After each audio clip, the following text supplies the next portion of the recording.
Do you think there was an ancient civilization that also mastered it? The ones that arguably built the pyramids? Well, you know, probably. I mean, I don't think the pyramids were built with pulleys and chains and ropes and slaves. I mean, Hmm. the way they're cut and placed would indicate that there was some very advanced technology.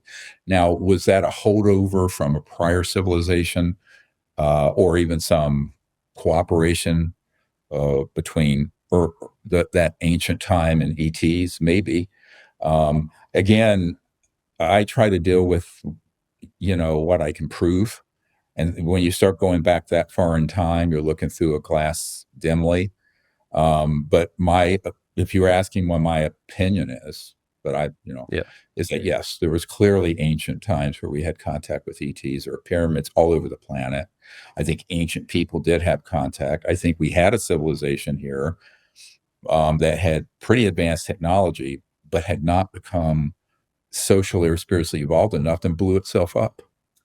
I mean, if you look at the Bhagavad Gita in India, there are accounts of what sounds like a nuclear war and vimanas, these objects flying in the sky that look like UFOs from very, very old. We don't even know how old those accounts are from the Vedic and ancient in India. So um, we know that there was a civilization once on Mars millions of years ago that might have destroyed itself. So the question is, and here, this is the big existential question: what are we living on Earth right now today going to choose? Are we going to choose peace on Earth and in space? Because you can't have if there is no peace without it being universal, meaning on Earth and in space, or are we going to choose extinction?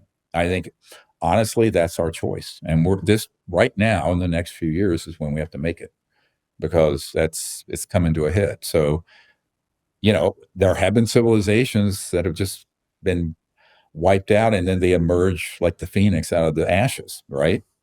I mean, that's one outcome. It's not a pretty one for humanity right now, but it's happened. And I think it's happened in the past in what the best I can tell from studying that. But I can't prove what I just said. The other things I've been talking about, I can absolutely prove. But what I'm saying now Yeah. is let's call it informed speculation. So Well, to me, it would make sense it does make for sense. Yeah. sure.